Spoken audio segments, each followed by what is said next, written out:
5 on your health. Everyone knows those April showers bring May flowers, but they also bring a high dose of tree pollen. Here to explain why it's a big problem for some people is Dr. Elena Banerjee, Clinical Director of Allergy and Immunology at Mass General Hospital. Dr. Banerjee, thank you so much for joining us this morning. We often refer to them as seasonal allergy sufferers.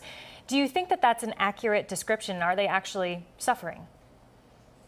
Yes, I actually think it's a very accurate term. I think that we often talk about the runny nose and the itchy eyes and the nasal congestion, but we often forget how much of an impact that actually has on someone's quality of life.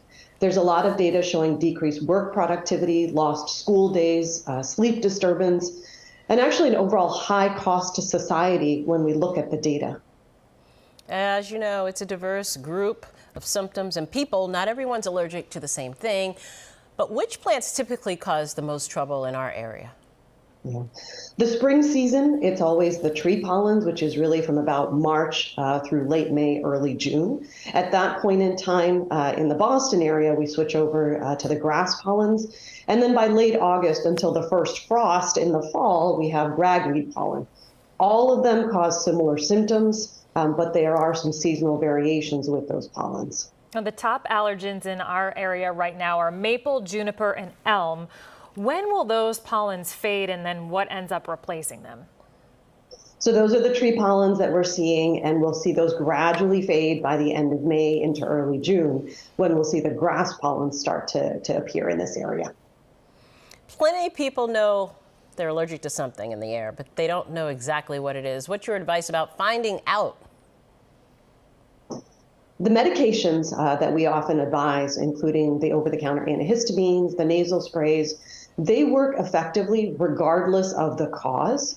However, if there's some way to change what you're exposing yourself to, then it's helpful to know what you're allergic to. So are you allergic to your cat or your dog, or do you have the springtime allergens? And it would be worth going to your allergist, who can perform easy skin testing. Takes about an hour, and if you know what you're allergic to, you can sometimes target those allergens, decrease your exposure, and maybe target medications for specific seasons when you're allergic to things. So it's actually very easy to get tested, and insurance does a very good job of covering that in most cases as well. Well, that's good news. I was going to ask you, in terms of pollen, are all the symptoms pretty much the same, whether or not you're allergic to maple, juniper?